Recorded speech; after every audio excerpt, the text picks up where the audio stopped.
Student, आज हम लोग क्लास 9 की स्पर्श पाठ पुस्तक के कविता गीत अगीत के बारे में डिस्कस करेंगे, जिसके कवि हैं रामधारी सिंह दिनकर।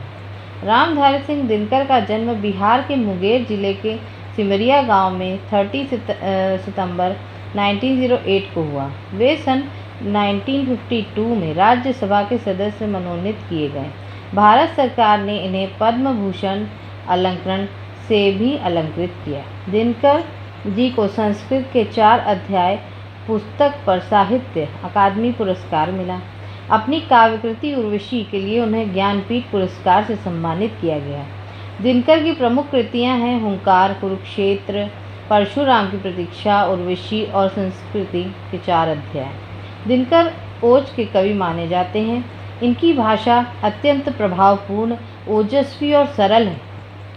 दिनकर की सबसे बड़ी विशेषता है अपने देश और युग के सत्य के प्रति सजगता। दिनकर में विचार और संवेदना का सुंदर समन्वय दिखाई देता है। इनकी कुछ कृतियां में प्रेम और सौंदर्य का भी चित्रण है। प्रस्तुत कविता गीत अगीत में भी प्रकृति के सौंदर्य के अतिरिक्त जीव जंतुओं के महत्व, मानवीय राग और प्रेम भाव का भी सजीव चित्रण है। कवि को नदी के बहाव में गीत का सृजन होता जान पड़ता है, जो सुख सुखी के कार्यकलापों में भी गीत सुनाई देता है। और अल्लाह गाता प्रेमी तो गीत गान में निमग्न दिखाई देता है।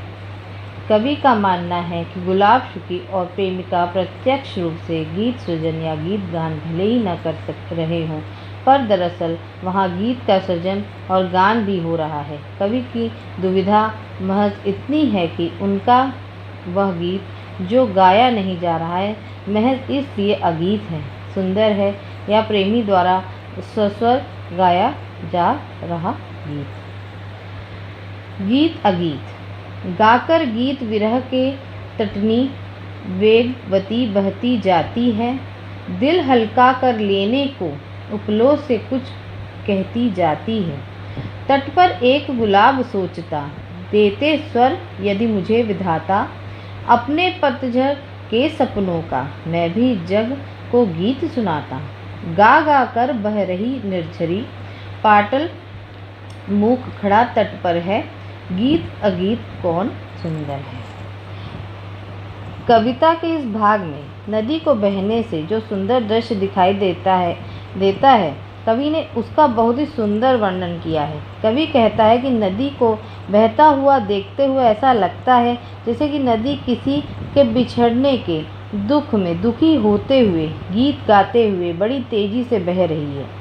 ऐसे में लगता है कि वह अपना दुख कम करने के लिए किनारों से कुछ कहती हुई बहती जा रही है।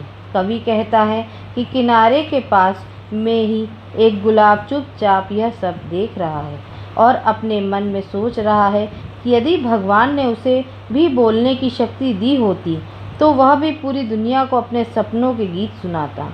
झरना भी बह बहकर गीत गा रहा है और गुलाब किनारे पर चुपचाप खड़ा है।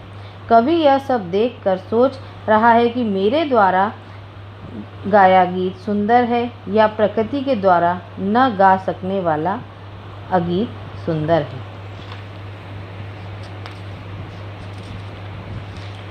था शुक उस घनी डाल पर जो खोते पर छाया देती। पंख फुला नीचे खोते में शुकी बैठ अंडे है सोती। गाता शुक जब किरण बसंती छूती अंगपण से छनकर, किंतु शुकी के गीत उमड़कर रह जाते स्नेह में सनकर। गूंज रहा शुक का स्वर वन में, फूला मग्न शुकी का पर है। गीत अगीत कौन सुंदर है। कविता के इस भाग में कवि तोता और मादा तोता के प्रेम का सुंदर वर्णन करता हुआ कहता है कि एक तोता पेड़ की उस घनी डाली पर बैठा हुआ है जो डाल उसके घोंसले को छाया देती है। उसी घोंसले में उस तोते की मादा अपने पंखों को फैलाकर अपने अंडे से रही है। कवि कहता है कि जब सूर्य की किरणें पत्तों से छनकर आती हैं तो तोते के पंखों का स्पर्श करती हैं।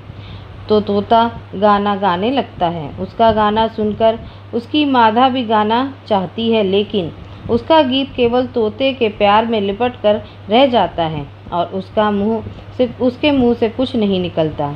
उधर तोते का गीत पूरे वन में गूंज रहा है और इधर उसकी मादा उसका गीत सुनकर फूले नहीं समा रही है, अर्थात वह बहुत खुश है। कवि यह सब देखकर सोच रहा है कि मेरे द्वारा गाया गया गीत सुंदर है या प्रकृति द्वारा न गा सकने वाला अगीत सुंदर है।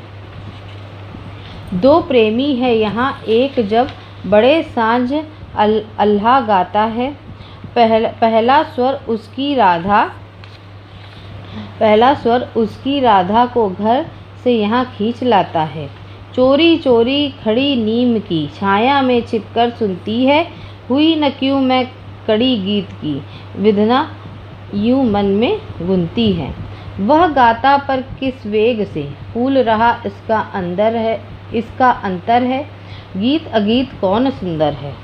कवि के इस भाग में कवि दो प्रेमियों का वर्णन करता हुआ कहता है कि वन में दो प्रेमी हैं। दोनों प्रेमियों में से जब एक प्रेमी शाम के समय कोई लोकगीत गाता है तो उसकी प्रेमिका उस गाने को सुनने के लिए अपने घर से वन की ओर खींची चली जाती है। वह चोरी से छुप कर अपने प्रेमी का गान सुनती है और मन में सोचती है कि वह उस गीत का हिस्सा क्यों नहीं बनती। जब प्रेमी गाता है तो प्रेमिका का मन प्रसन्नता से फूले नहीं समाता है। कवि यह सब देखकर सोच रहा है कि मेरे द्वारा गाया गया गीत सुंदर है या प्रकृति के द्वारा न गा सकने वाली अगीत सुंदर है। स्टूडेंट, यहीं पे इस पोएम का अंत होता है। अब हम नेक्स्ट पोएम डिस्कस करेंगे in next video. So please subscribe my channel.